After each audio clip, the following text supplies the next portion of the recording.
एक पिता अपनी 4 वर्षीय बेटी मिनी से बहुत प्यार करता था। ऑफिस से लौटते वक्त वह रोज उसके लिए तरह तरह के खिलौने और खाने पीने की चीज़ें लाता था।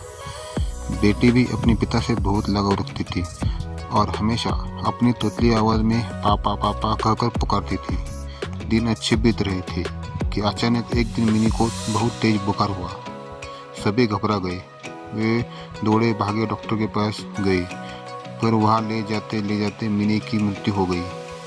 परिवार पे तो मानो पहाड़ ही टूट गया और पिता की हालत तो मृत व्यक्ति के समान हो गई। मिनी के जाने के हफ्तों के बाद भी वे न किसी से बोलते न किसी से बात करते, बस रोते ही रहते।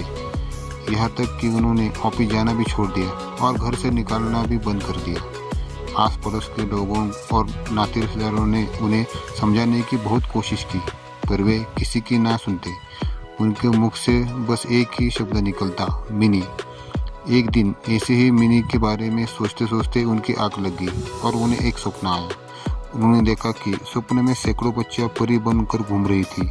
सभी सफ़ेद पोशाक पहने हुई थी और हाथ में मोमबत्ती लेकर चल रही थी। तभी उन्हें मिनी भी दिखाई दी। उसे देखते ही पिता बोले, मिनी मेरी प्यारी बच्ची, सभी परियों की मोमबत्ती जल रही है, पर तुम्हारी बुझी है, तुम इसे जला क्यों नहीं देती? मिनी बोली, पापा मैं तो बार बार मोमबत्ती जलाती हूँ, पर आप इतना रोते हैं कि आपके आंसुओं से मेरी मोमबत्ती बुझ जाती है। ये सुनते ही पिता की नींद टूट गई। उन्हें अपनी गलती का एहसास हो गया।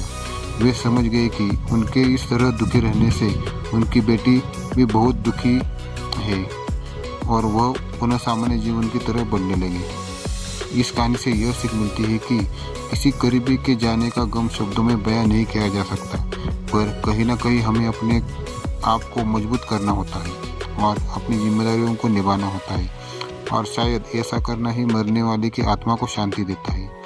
इसमें कोई संदेह नहीं कि जो हमसे प्रेम करते हैं वे हमें खुश ही देखना चाहते हैं, अपने जाने के बाद भी।